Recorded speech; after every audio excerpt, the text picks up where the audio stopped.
Okay, you guys. So I told you that I would come back to this and speak on it a few days ago. When we saw the situation with Charlie Kirk happen, most people had an immediate reaction to that. Some of us had a reaction to the media. And my reaction about what I saw in the media was that everybody who was on broadcast media needs to be fired. And that was what I said. And I was very clear about it. I gave you, I think, 6, 7 minutes about the who and the why and the how and the reasons, right? And I don't want to go over that again. You can find that video and talk about that. It has a lot of views on it.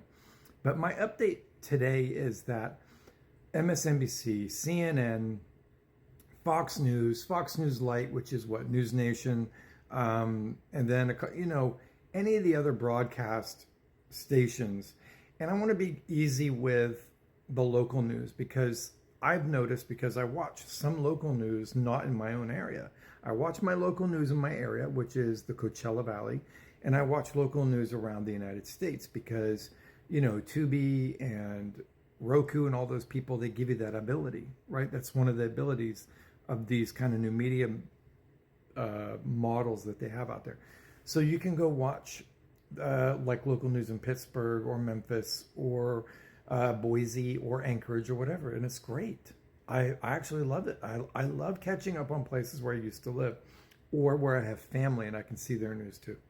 Okay, so there seems to be a 50-50 split right now in the United States with local news. There's a lot of young people, like in my area, who are working in newsrooms and being broadcasters and pushing the news out. And they have, I think, across the board, higher viewership than the places that are all strictly still pushing out, no offense to the boomers, all their old fossils and the network stations and the stations being run by their old fossil crew, right? The places that have failed to adopt, to bring in new talent and very young, much younger people, those newsrooms are failing bad.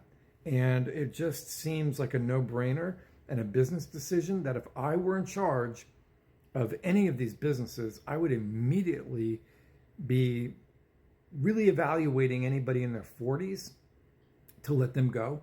And I would be telling them, we paid you enough money. Your contract is no longer required. You're done. You can pick your things up at the end of the day and just leave the property, leave your badge, your login, credentials, all of that. You're done. You are done. And we have to, as an American population, come to Jesus over the reality that the American media has failed each and every one of us, regardless of whatever political team you are on, because we are, we've talked on this channel about the sportsification of the United States.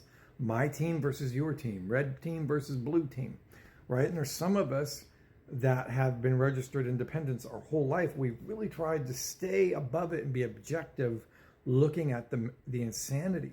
But it's getting harder and harder because states are even passing laws that you can't even be independent anymore, right? And because they don't want that. They don't want you on the outside of it. They want you in their team 100%. And if you're not in their team, then they're going to demonize you and tell you that there's something wrong with you. And both sides of the media do that. This isn't a both sides like where people on the left, you often see them say, I just want equal rights for everybody. And all the people on the right are just plain out Nazis. I'm not making any of those arguments, and that's not what this is. When I say both sides, I'm saying that there exists a two-party political system in the United States, and we're subject to it. And they use that political system to keep us divided. And I'm telling you, as a main point, folks need to step out of that. And the first way to step out of that is to gain control again of the media. He who controls the message controls the game. So my statement is today that all of those people should be fired. If you work at CNN, you should be given the long goodbye and a handshake. MSNBC, the long goodbye and a handshake. Fox News, a really long goodbye and a handshake. Their people, they seem to fire their people, unlike some of these other channels. Even Jeffrey Toobin, who got, the Toobinator, right? He got caught on a Zoom doing some stuff. He's back on, right? He's back on the same channel. Was it CNN? They brought him back. That dude should have never been brought back, not just because he was doing that, but yes, because he was doing that, and yes, because that's an egregious behavior to behaving in the workplace around work associates, whether it's in Zoom or real, right? But he's so out of touch. And all of these people are out of touch. Anybody trying to explain what all these groypers are to these septuagenarians, that should be the key indicator that it's gone too far. It's gone too far, that they're that far out of touch that they're literally talking about the youth in America as if they're in some different country. And they wonder why their ratings are low. They wonder why no one's watching. They wonder why no one wants to tune in. The bad part is that I'm at 5 minutes 38, 39, 40 right now. And because I've gone on so long, the only people watching me are likely the people my age. And the young people probably have already flipped past. But I'm here to tell you, young people, if you're still watching, you guys that are being told not to go into journalism, you probably should, to get it back. My era was it made no sense to go into journalism because the baby boomers held everything. They didn't want us writing articles.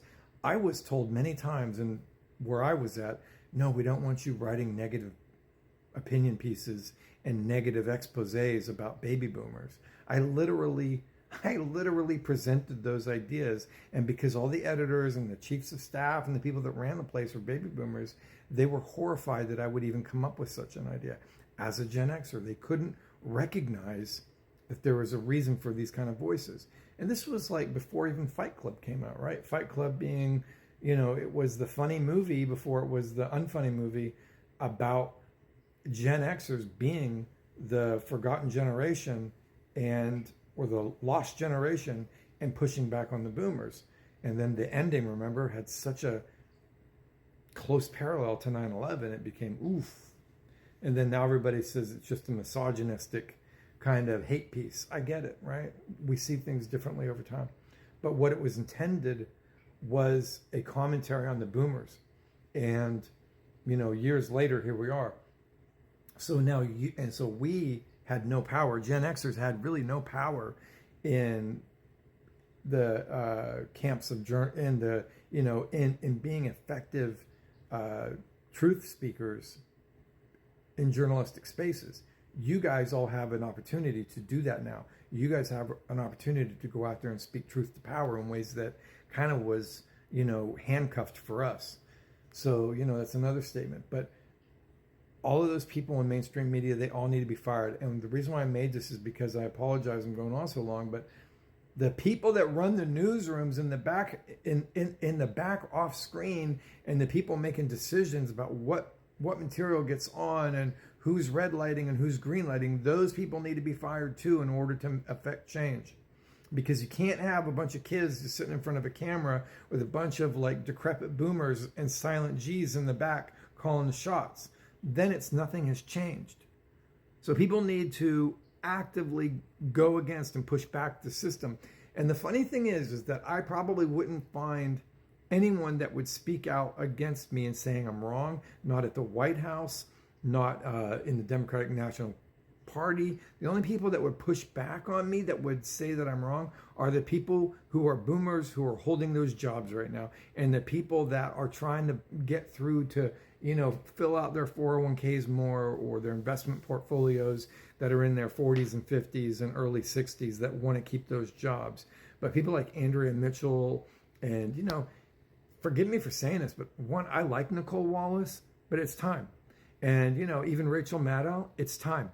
And even Lawrence O'Donnell, I love Lawrence O'Donnell, even since I was young. It's time. All those people, all of you guys failed the American population.